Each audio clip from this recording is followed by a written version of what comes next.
He just has a statist mentality, like, by law, he'll solve every problem, and not realizing that that is the problem. I tend to lean towards the possibility that anything is possible. They've been given the ability to levy fines and to impose regulations without passing a law. They take as much as they can, and they don't look much to the future. They don't care. I mean, they don't understand that they can't go on like that forever. So they're going to get as much as they can. Fundamental issues with this is that the amounts have gotten so astronomical that they are incomprehensible. Where $1 million is stacked up is like a 3 foot high, but how much Bill Gates, for instance, not to pick on anybody in particular, but he's a good one to pick on, is if you stacked up how much he made in a year, the moon would knock over that stack. There's a lot of people that I think misunderstand, especially whenever it comes to something so emotional, and whenever like when you have a bunch of people hurt and you see all these bloody pictures, and it makes people very emotional, and it tends to make people have this mob mentality of this vigilante justice. We need to go and hang this guy right now, skin him alive, hack him to pieces. You can understand the anger that people have, but that's why we have the Constitution, is to prevent that kind of thing from taking over. The laws weren't meant, the Bill of Rights was not meant to protect just good people. They were meant to protect the right of even bad people. Well, what I see is a big difference in what we believe government is. I just view it as a force for evil. I know all these good intentions get poured into it from all these different angles, but it just ends up holding people back and stifling business and freedom in general. And I kind of just wanted to have a debate on, okay, so she wants more government to fix all these problems, but government just seems to be inherently evil every time it gets more power all throughout history. So, I mean, yeah, this little ideal utopia, all these good people will go there and do the right things, but it never, ever happens that way. And even if you do remove lobbyists from being legal, they're still going to bribe them behind the table. They do every time. Oh yeah. So it's like it's just this core idea where, hey, we're just going to create, it's utopia, really. And people like to say, dissolving the government as much as you can is utopian, but it's really not. I mean, it's much more practical. The end results of that is, yeah, there's going to be problems, but there's not this one monolithic entity causing the problems that can't be defeated. And then you talk about putting it on a local level. Well, then it is real local. Then the problem is in your neighborhood. Then you can get together with your neighbors and make your world a little better, rather than having this giant controlling monolithic entity that is just beyond reach, I only got flipped off once when I said end the wars, so I think that's pretty good, considering how people are. But it's going pretty well. I think more people are actually starting to wake up and know what's happening, know what's going on. We had a don't tread on me flag, and one lady asked if we were part of the Nazis, and I said no. I mean, liberty, don't tread on me, founding fathers. And I don't think she understood, but most people kind of just bypass the too far gone, focus on the people that give you a thumbs up. So here's the difference. When you show up with a gun and you just say, hi, I'm just here wearing my gun and I'm here to talk about, freedom. Okay, that's cool. But when you show up with a gun and make a demand, that's a threat. If you show up with a gun and just say, hi, I just wanted to see if you'd like to read some literature. You can take it, you leave it. Here's a little, okay, that's cool. But when you show up with a gun and make a demand, that's a threat, bros. I'm sorry, and I don't care who you are. They're tools of the state. They've been told by the state that they've been in a capitalist environment, and they haven't. So they don't need. It's the pure ignorance.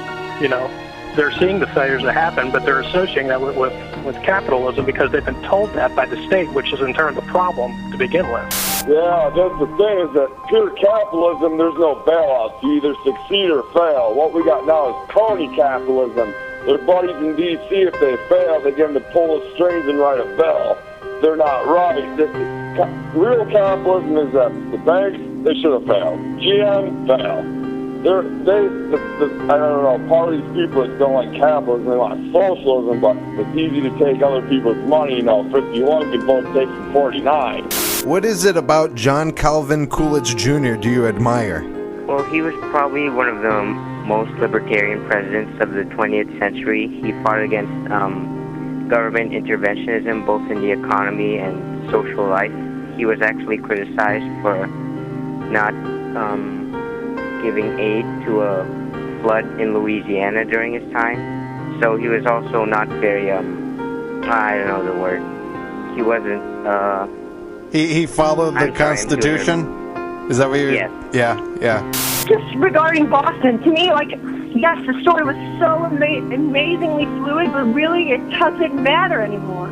It doesn't matter because regardless of what the actual final story is, we had a beta test of martial law, right? Never let a crisis go to waste. It doesn't matter. The government locked down over 1 million people today.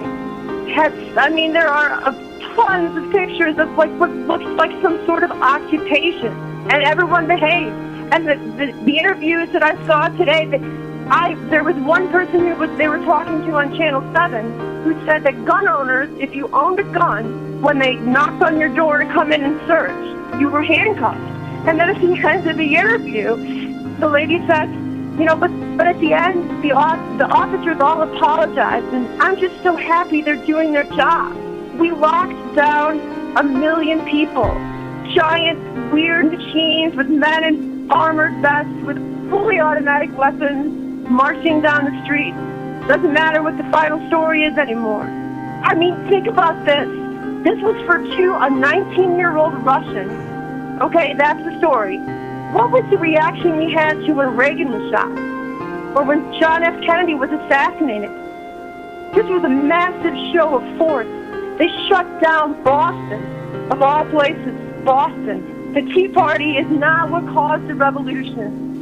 The Tea Party nobody outside the state of Massachusetts gave two shakes about really what the Virginians did. Jefferson did, Henry did.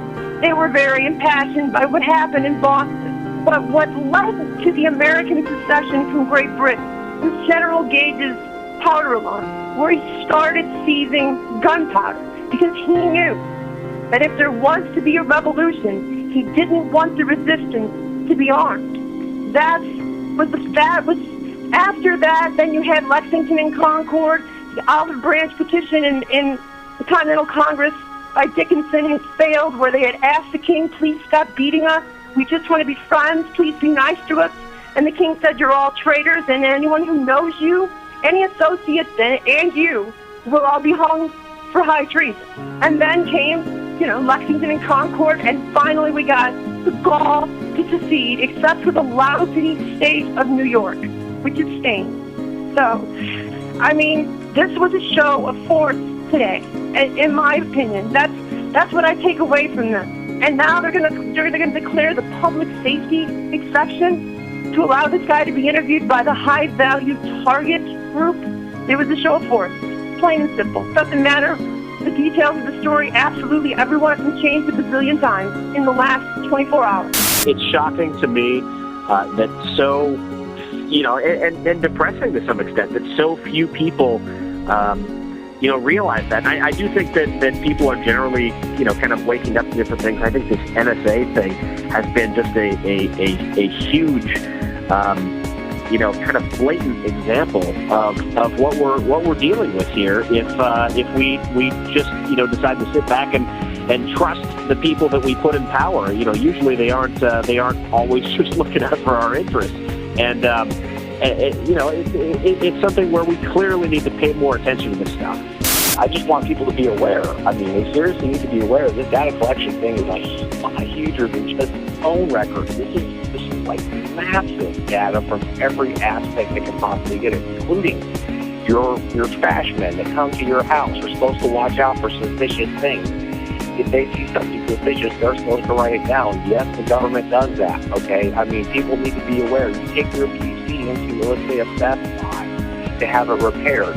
If they see anything that's supposed to be suspicious, they're supposed to report it. You have to understand the level of surveillance we are currently under is ungodly.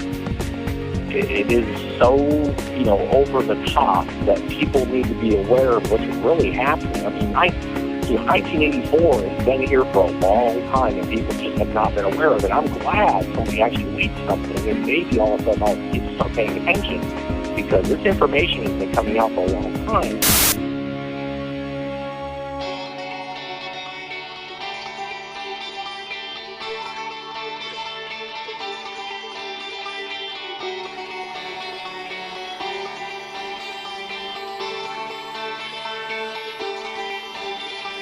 It's not we. We don't want any of this. We don't go to war. The state does. And the state is not us. The government is not us. So when something happens and people say it's the Americans that did it, that bombed Pakistan and all of these innocent men, women, and children. What? I didn't do it. We didn't do it. You did it. The state did it. The government did it. We didn't do it. You and I didn't do it. Imagine if both teams were to have both teams' notes. But it isn't really both teams' notes. Think about, on a baseball field, it's the citizens versus the government baseball teams. The government gets all the notes and all the plays and all the decisions in their earpiece. And then the citizens, that ball team gets nothing. They get nothing. They get no insight on what they're doing. How fair would that be? That would be not fair at all, and that is what this is. That's how I see it. That's how I see exactly what is going down, and it needs to stop. It needs to stop immediately. I mean, who are they? Who are they? The difference between getting robbed by government and just getting robbed. We're just getting robbed. It's they come out, they point a gun at you, they say, give me your money, and then they leave. With the government robbing you, though, they tell you, be honest, or else we're going to come out with a gun and take it from you. But yet then they enslave you the entire time. So with the government stealing from you, they enslave you, your entire life, and steal from you, rather than someone just popping out of the woods and pointing a gun at you and say, hey, give me your money, and stealing from you. Also, the robber doesn't promise that they're going to use your money for your benefit, like the government does. It says, we're going to use your money for your benefit. Taxation with representation. Well, we see how far that goes. It doesn't go all that far. It's been a failure so far. So maybe we should leave money in private people's hands and let them decide what they want to do with it.